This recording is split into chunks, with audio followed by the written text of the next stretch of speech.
Votre maison subit des dommages à la suite de l'éclatement d'un tuyau? Hélas, ça n'arrive pas qu'aux autres. Que faites-vous? Qui appelez-vous? Vos protections d'assurance sont-elles adéquates? En cas de dommages par l'eau, vous devez contacter votre courtier le plus rapidement possible. Voici aussi certaines mesures d'urgence afin de minimiser les pertes. Coupez l'entrée d'eau.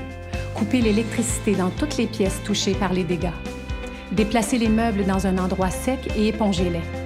Faites sécher ce qui est en tissu. Ne jetez pas les biens endommagés immédiatement, à moins qu'ils ne constituent un danger pour la santé. Si le dommage est causé par l'un de vos appareils, tels que votre laveuse ou lave-vaisselle, il est important de le conserver car il est essentiel dans le processus de réclamation. Un nettoyage rapide et complet aide à prévenir la moisissure. Ne tardez pas, car cette dernière s'installe aisément et augmente les coûts de restauration. C'est pourquoi votre assureur enverra un spécialiste de nettoyage à votre domicile aussitôt que possible.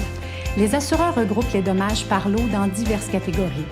Les bris de tuyaux intérieurs de votre résidence sont couverts dans votre contrat de base selon la limite d'assurance inscrite pour votre bâtiment. Pour les autres types de dommages par l'eau, une mention doit être faite à votre contrat par un avenant. L'eau au-dessus des fondations, qui comprend entre autres les infiltrations par les fenêtres et la toiture, et les infiltrations en dessous du sol, qui comprennent les refoulements des égouts et les infiltrations d'eau. Pour cette dernière, une limitation s'applique.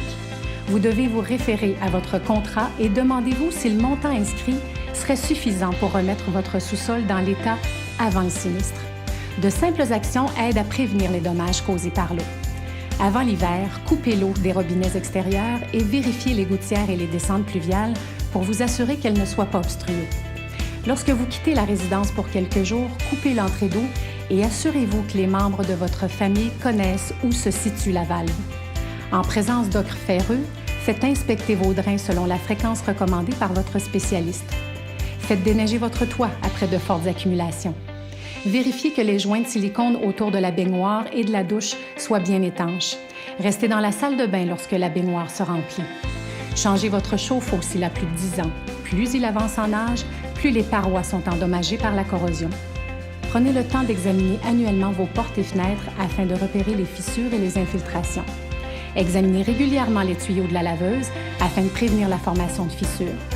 Lorsque vous quittez votre résidence l'été, assurez-vous de fermer les fenêtres pour éviter les dégâts si un orage violent survenait.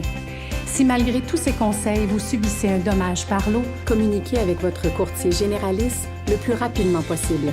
Nous disposons d'une ligne d'urgence 24 heures sur 24, 7 jours sur 7 et nous prendrons immédiatement en charge pour vous tout le processus de réclamation. Merci d'avoir visionné cette capsule. Nous espérons que ces conseils vous seront utiles. Afin de parler à l'un de nos conseillers, composez le 1-800-782-3121 ou visitez-nous à généraliste.com. Gardez le sourire, Généraliste est là.